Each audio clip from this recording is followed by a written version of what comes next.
امریکہ کیا ہے؟ امریکہ میں لوگ کس طرح سے سوچتے ہیں؟ امریکہ میں زندگی کی کیا اہمیت ہے، چاہے وہ جان کسی انسان کی ہو یا کسی جانور کی؟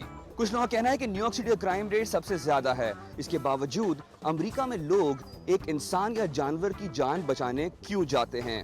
جہاں تک انسانی جان بچانے کا تعلق ہے، بقول کچھ لوگوں کے یہ ہے امریکہ۔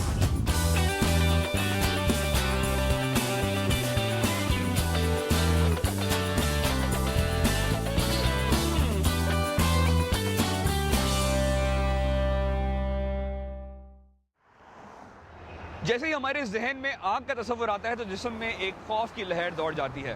ہم سوچ بھی نہیں سکتے کہ ایک انسان پہ کیا بیتے اگر اس کی گاڑی میں یا اس کے گھر میں آگ لگی ہو اور وہ وہاں موجود ہو، کیونکہ ایسا ہی ایک حادثہ آرکنسا کی اسٹیٹ میں ایک ڈرائیور کے ساتھ پیش آیا جب اس کی جلتی ہوئی گاڑی میں 2 پولیس آفیسرز نے اپنی جان کی پرواہ نہ کیے بغیر اس کی جان بچانے کی کوشش کی۔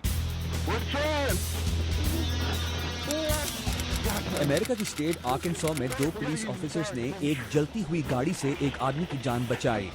ان دونوں پولیس آفیسرز نے اس بات کی فکر نہ کرتے ہوئے کہ پوری گاڑی آگ کی لپیٹ میں ہے، اپنی جان کو خطرے میں ڈالتے ہوئے نہایت بہادری سے گاڑی میں پھنسے شخص کو باہر نکالنے کی مسلسل کوشش کرتے رہے۔ پہلے ان پولیس آفیسرز نے گاڑی کی ونڈ شیلڈ توڑنے کی کوشش کی اور پھر دروازہ توڑنے کی، مگر ان ناکام کوششوں کے بعد آخر میں انہوں نے خود جلتی ہوئی گاڑی میں اپنے آپ کو آگ میں جھلساتے ہوئے گاڑی کے آگے والے دروازے کی کھڑکی توڑ کر اس شخص کو باہر کھینچ لیا۔ باوجود اس کے کہ گاڑی میں پھنسے شخص نے بھی آگ پکڑ لی تھی، پھر بھی ان دونوں پولیس آفیسرز نے ہمت نہیں ہاری اور آخرکار کافی جستجو کے بعد اس آدمی کی جان بچا لی گئی۔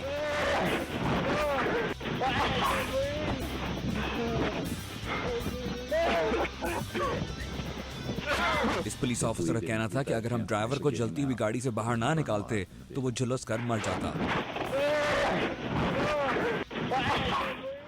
عموماً گاڑی چلاتے ہوئے ہمیں احساس نہیں رہتا کہ آیا ہم سپیڈ لمٹ پر جا رہے ہیں یا نہیں۔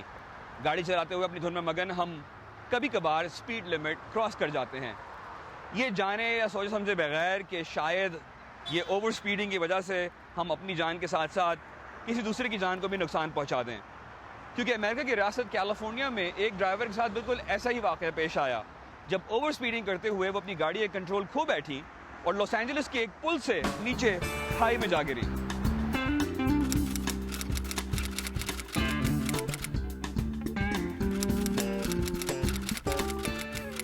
لاس اینجلس کے فائر فائٹرز کا کہنا ہے کہ ایک موٹرسٹ اپنی گاڑی کا کنٹرول کھو بیٹھی اور اس کی گاڑی پل سے 50 فیٹ نیچے کھائی میں جا گری۔ یہ واقعہ لاس اینجلس کے ریور برج پر پیش آیا جب 2 گاڑیاں تیز رفتاری کی وجہ سے آپس میں ٹکرا گئیں۔ فائر فائٹرز جب تک نیچے پہنچے تو ڈرائیور اپنے ہوش کھو بیٹھی تھی اور اس کا منہ پانی کے اندر تھا، مگر فائر فائٹرز جو کہ ایمرجنسی ریسکیو آپریشنز بھی کرتے ہیں، کافی کوششوں کے بعد اس ڈرائیور کو فائر فائٹرز ہوش میں لانے میں کامیاب ہو گئے اور ایک سٹیل راڈ کے ذریعے اس ڈرائیور کو پل کے اوپر محفوظ مقام تک پہنچا دیا۔ ڈرائیور کو جلدی ہاسپٹل پہنچا کر اس کی جان بچا لی گئی۔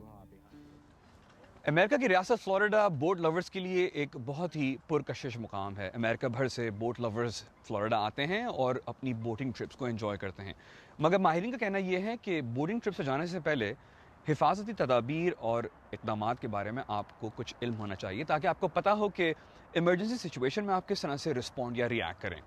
ماہرین یہ بھی کہتے ہیں کہ کبھی کبھار بوٹس میں چھوٹا سا مسئلہ آپ کو اور آپ کے ساتھی مسافروں کو ڈبا بھی سکتا ہے۔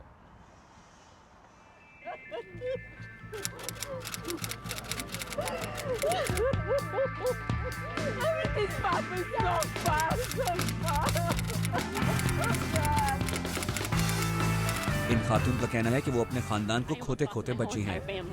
امریکہ کے کوسٹ گارڈز نے ایک 65 فٹ ڈوبتی ہوئی کشتی سے ایک ہی خاندان کے 7 لوگوں کو ڈوبنے سے بچا لیا۔ یہ واقعہ مایامی فلوریڈا میں پیش آیا۔ یو ایس کوسٹ گارڈ کے اہلکاروں کا کہنا ہے کہ انہوں نے اس کشتی کے ڈسٹریس کال سگنل یعنی مے ڈے کی وارننگ سنی کہ کشتی ڈوب رہی ہے اور اس میسج کے فوراً بعد ہی کوسٹ گارڈز نے ایمرجنسی ریسکیو ٹیمز روانہ کر دی۔ بچنے والے 7 لوگوں میں 2 بچے اور ایک 8 مہینے کا نوزائیدہ بچہ بھی شامل تھا۔ اس ریسکیو کے بعد سارے خاندان کے لوگ ذہنی طور پر بہت ڈرے ہوئے اور خوف زدہ تھے، مگر ان سب کو اس بات کی خوشی بھی تھی کہ ان سب کی جانیں بچ گئیں۔ کوسٹ گارڈ کا کہنا ہے کہ یہ خاندان بہت خوش قسمت تھا، اس بوٹ میں موجود الیکٹرانک سامان کام کر رہا تھا اور اسی وجہ سے کوسٹ گارڈز کو ڈسٹریس سگنل مل گیا اور یہ معصوم جانیں بچ گئیں۔ اب تک کے لیے یہ ہے امریکہ۔ عمران صدیقی، اردو VOA۔